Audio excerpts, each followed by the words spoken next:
So I'm going to take you through a number of tools for promoting business integrity and ensuring transparency and accountability in the marketplace. The first one we'll talk about is the board charter. Then we'll go to the code of ethics. Thereafter, we'll look at corporate policies, and finally, we'll have an opportunity to look at reporting.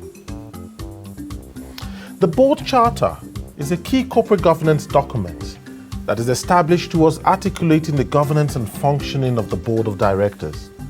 The board charter provides clarity on key governance issues that impact on the effectiveness of the board and its interface with the management of the company.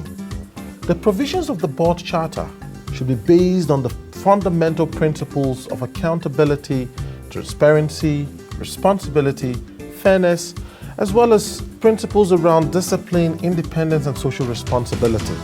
It's important that board charters be developed in line with both local and internationally accepted standards and best practices of corporate governance. Key aspects of the board charter include the mandate and role of the board, the composition of the board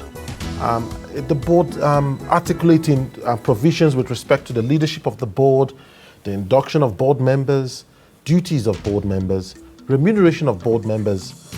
It's important that that be captured in board charters, firstly for transparency, and secondly to mainstream expectations between board members and other relevant stakeholders.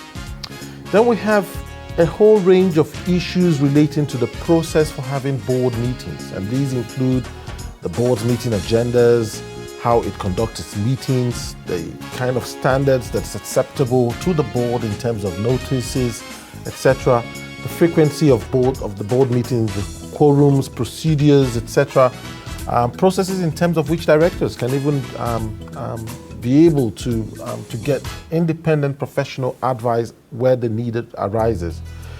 It's important as well that the board charter deals with issues around conflicts of interest and adequate disclosure by members of the board. The board charter should also provide for board committees. It should also provide for the role and functioning of the company secretary and the company the company secretariat. The board charter could play a very interesting role in terms of defining the board's interface and its relationship with management.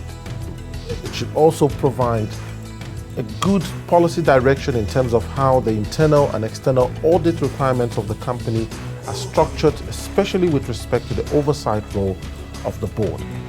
It should also provide for a board evaluation on a periodic basis in terms of promoting a culture of performance and continuous improvement. And it's important as well that board charters include financial and administrative guidelines for servicing the board. Sometimes in some board charters you find that they also go to the extent of even defining the relationship between board members and company staff. It's important to also provide a process for reviewing the board charter, whether this is done periodically or as and when the need arises. The board charters should have a solid delegation of authority framework.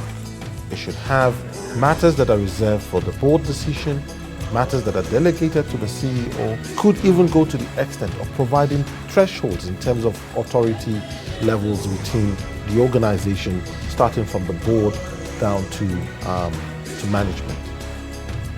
It's important also within board charters to define the relationship with stakeholders and annual general meetings, as well as even broader stakeholders for the company that the board needs to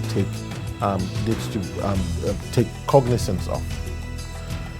In some instances, board charters can include terms of references for the respective board committees. Some companies adopt the practice of having a separate charter for each of their committees.